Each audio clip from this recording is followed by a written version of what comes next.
Hello दोस्तों, आज मैं आप सबका अपने यूट्यूब चैनल हिंदी साहित्य पर स्वागत करती हूँ। आज हम लोग मुंशी प्रेमचंद का उपन्यास गोदान में जो पीढ़ी संघर्ष के बारे में बताया गया है उसको देखेंगे। गोदान 1936 ईस्वी में उपन्यास है। यह दौर भारत के इतिहास का एक तीव्र संक्रमण काल का था, जिसमें मध्यकालीनता के अवशेष छिन्न भिन्न हो रहे थे और आधुनिक शक्तियाँ पहली बार अपनी पैठ बना रही थी।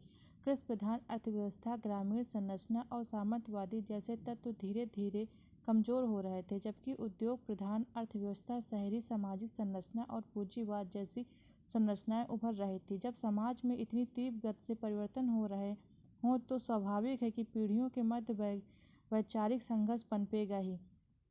पीढ़ी संघर्ष का मूल कारण यह है कि पुरानी पीढ़ी परंपरा को छोड़ना नहीं चाहती और नई पीढ़ी नए प्रयोग करना चाहती है, अपनी शर्तों पर जीना चाहती हैं। चूँकि गोदान अपने समय का महाकाव्यात्मक उपन्यास है, इसलिए स्वाभाविक ही है कि इसमें अन्य समस्याओं के साथ साथ पीढ़ी संघर्ष की भी संघन उपस्थित है। गोदान में पीढ़ी संघर्ष यूँ तो कई चरित्रों के माध्यम से दिखाया गया है, किंतु सभी का महत्व बराबर नहीं है।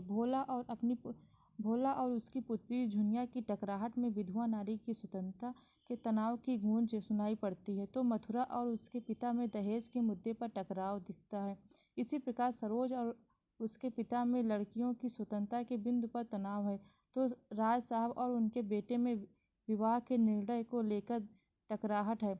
दाता दीन और माता दीन तथा सिलिया और उसके माता पिता के विचारों में भी पीढ़ीगत अंतराल नजर आता है।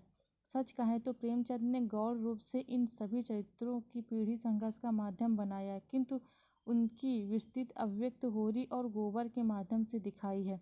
होरी और गोबर का पीढ़ी संघर्ष वस्तुतः ठहरते हुए सामंतवाद और उभरते हुए पूंजीवाद के मूल्यों का संघर्ष है।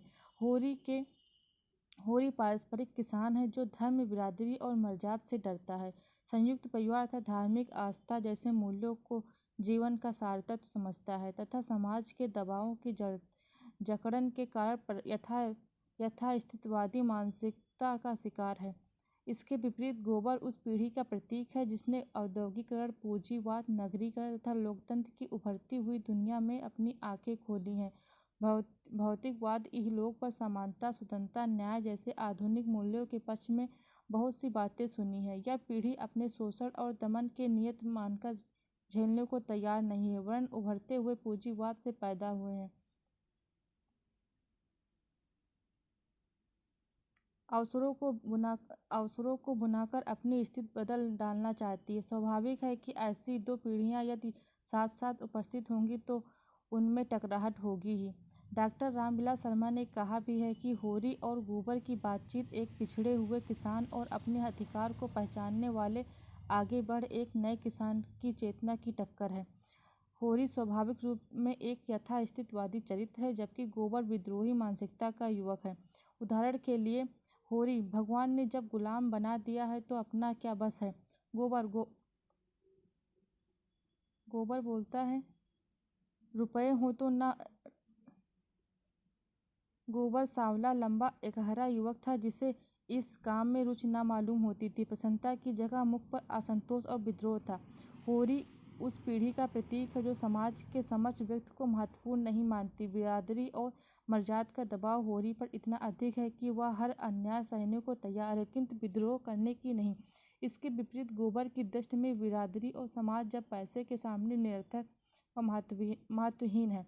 होरी, हम सब बिरादरी के चाकर हैं, इसके बाहर नहीं जा सकते। गोबर, रुपए हो तो ना हुक्का पानी का काम है, ना जात बिरादरी का, दुनिया पैसे की है, हुक्का पानी कोई नहीं पूछता। स्पष्ट है कि गोदान में होरी और गोबर के पीढ़ी संघर्ष के माध्यम से प्रेमचंद ने अपने युग के संक्रमण को गहराई के साथ प्रस्तुत किया है।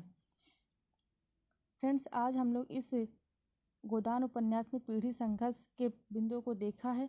नेक्स्ट टॉपिक पर होगा। Thank you.